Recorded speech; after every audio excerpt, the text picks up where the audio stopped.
Hey, happy Friday. Welcome back to the Friday Funnies. You know, it's finally here. Super Bowl LVIII. And in addition to the game, this is the time to eat chicken wings and drink beer until you don't care who wins. This year, the San Francisco 49ers will face the Kansas City Swifties for the championship. People are paying upwards of $8,500 for a ticket to the big game, when for another $50 they could go to a Taylor Swift concert.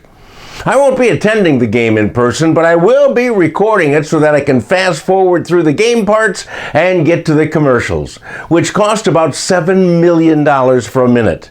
This is slightly more than Taylor Swift makes per minute.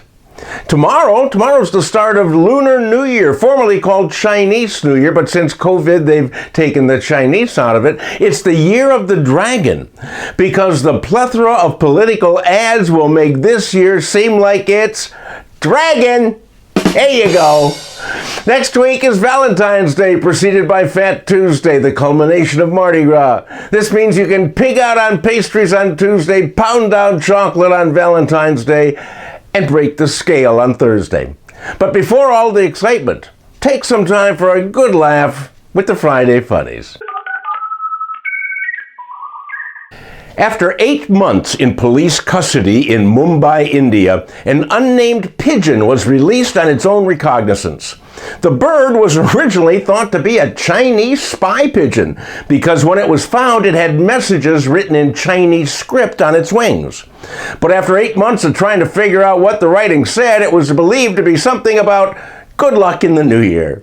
Anyhow, when released, the bird hightailed it for China to report on his findings, and he told authorities to just use one of those big balloons next time. Teslas are having problems, even in Norway. In Oslo, a man drove his Tesla on a wharf by a fjord and accidentally hit the accelerator instead of the brake. The car sped off into the water and splashed. The driver and a passenger got out of the car and stood on the roof screaming for help. Fortunately for them, their cries were heard by a floating sauna. This would be the Norwegian version of a booze cruise. And the sauna got next to the sub-Tesla, and the people on the roof were rescued by the people in the sauna who were wearing only towels. Because it's a sauna. The end result is that everybody is safe. We learned that Teslas don't float, and the unnamed car driver who didn't know his accelerator from his brake is our dumbass of the week. A woman in Manchester, New Hampshire threw her garbage into a dumpster and somehow fell into the dumpster herself. And before she could get out, a trash truck came by and emptied the dumpster and then compacted the garbage and the woman in it. Her screams were eventually heard and rescuers used a basket ladder to lift her out.